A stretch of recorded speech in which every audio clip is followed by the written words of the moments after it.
Bom dia, queridos alunos, tudo bem com vocês, meus amores? Estou com saudades, tá? Queridos, nós vamos continuar a nossa aula de redação com o último capítulo do módulo 1, que é o capítulo 4. E ele vai trazer pra gente a questão do texto narrativo e vai focar na questão do personagem, espaço e tempo. Automaticamente, quando você lembra de texto narrativo, acredito que a primeira frase que vem à cabeça de todos é aquela a famosa frase, né? Era uma vez. Porque assim, era uma vez acabou tomando conta da infância de quase todas as pessoas.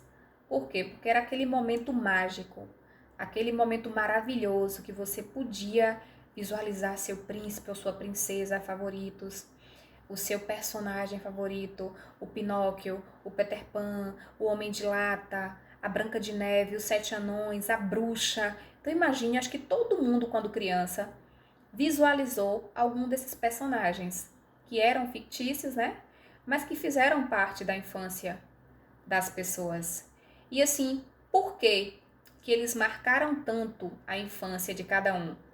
Porque o texto narrativo ele tem esse poder, que é justamente por ter uma liberdade maior, ele tem um poder de encantar. Você pode inventar, você pode criar, você pode construir tramas em cima do que o seu leitor quer ouvir, em cima do que o seu leitor quer ver, em cima do que o seu leitor quer ler, né? E por isso que os livros, os textos narrativos são tão famosos e encantam, né? Multidões, seja na versão impressa no livro ou na versão cinematográfica, através dos filmes. Então, o texto narrativo ele tem esse propósito. Ele vai esboçar ações através de personagens que vão estar inseridos em um determinado espaço, vivendo num determinado tempo, tá? Por isso que esses elementos são fundamentais. Personagens, tempo e espaço, porque eles compõem o texto narrativo. E aí eu coloquei embaixo alguns tipos, alguns exemplos de textos narrativos. Romance, que na verdade não é o romance que vem de romântico aí não. Eu estou falando de livros, né? De textos narrativos, tipo os romances, os paradidáticos que vocês compram. Novelas, que também não é essa novela nessa vertente que nós temos televisiva, não. Todos aí são textos narrativos, mas o que vai diferenciá-los vai ser a proporção, o tamanho, a quantidade de personagens, o propósito. Por exemplo, conto é um texto narrativo que ele é menor, né? Os nossos famosos contos maravilhosos que tanto encantaram, que começavam com Era uma Vez, ele é uma história que envolve ali alguns personagens e que tem uma proporção menor do que o do romance e o da novela. A crônica, ela geralmente tem um cunho ou humorístico ou de satirizar, de criticar alguma coisa. E geralmente a crônica, você pega um fato do cotidiano e cria uma história. Então, um simples fato do cotidiano, o fato de ir à escola. E a partir do ir à escola, você criou uma história, porque houve uma história nesse percurso de você sair de casa e ir à escola. É a crônica, é você pegar uma situação do cotidiano e a partir daí você criar. A fábula, por exemplo, é um texto narrativo que tem duas características que são só dela. Uma, os personagens são sempre animais. E a segunda é que tem sempre uma lição de moral. Ela é criada com esse propósito de nos dar, de nos oferecer uma lição de moral. Então, cada texto narrativo ele tem uma característica que é peculiar, que é única, tá? Que está presente naquele tipo de texto. E aí, imagine, né? Se eu estou falando de textos narrativos, claro que eu vou lembrar logo de cara que o que me encanta nessas histórias são os personagens. Eles conseguem fazer com que a gente ame ou odeie na mesma proporção, né? Então, se você fala de grandes heróis ou de grandes vilões que fizeram a história da literatura, que fizeram a história do cinema, das séries que vocês tanto, na verdade, tanto amam, né? E lógico que eu coloquei aí alguns personagens que são clássicos e que nós adoramos. Quem não ficou hipnotizado com a história do Coringa? Era um vilão, mas que até então o texto, o filme, trouxe pra gente uma história explicando o porquê dele ter se tornado vilão. E acabou por encantar milhões de telespectadores, né? Gente, quando eu falo de personagem, eu estou falando de quem participa da história.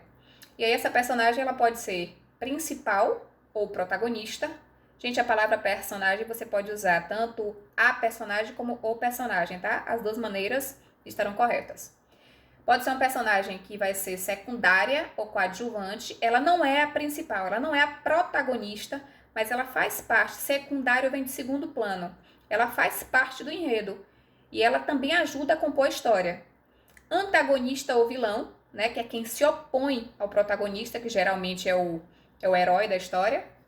Figurantes, que são aquelas pessoas que geralmente compõem o cenário, né? Real ou histórico, que geralmente são personagens que existiram e que são representados para poder mostrar aquela história.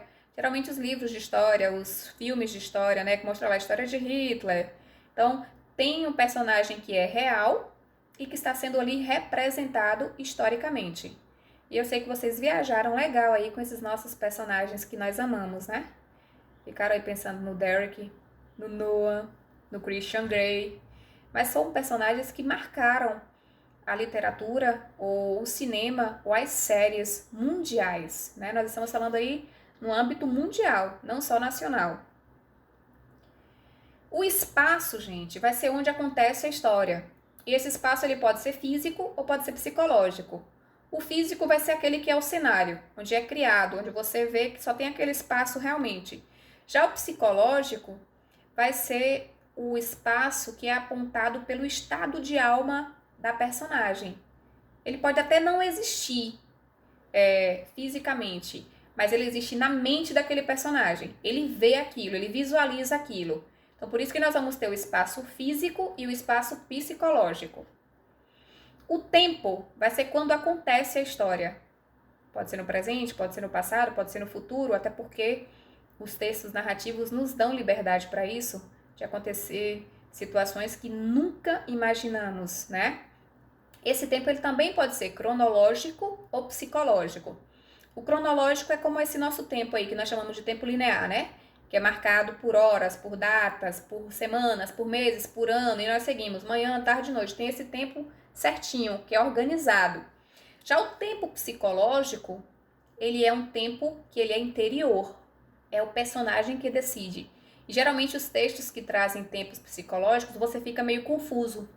Porque você não consegue acompanhar se não estiver muito atento. Porque o personagem ele vai viajar literalmente, né? Ele determina em que ano, em que situação, em que estado, e em que momento ele vai estar. Então não tem essa sequência linear como no tempo cronológico, não. É o personagem que vai dizer o tempo em que ele estiver inserido, tá bom? Meus amores, vocês vão fazer as atividades do módulo 1, das páginas 23 e 24, e vão fazer o livro de produção, tema 4, tá? Escolham uma das propostas do tema 4 e façam ou no livro ou no caderno, tá? No próximo encontro a gente continua o bate-papo. Fiquem com Deus. Amo vocês, estou com saudade, tá?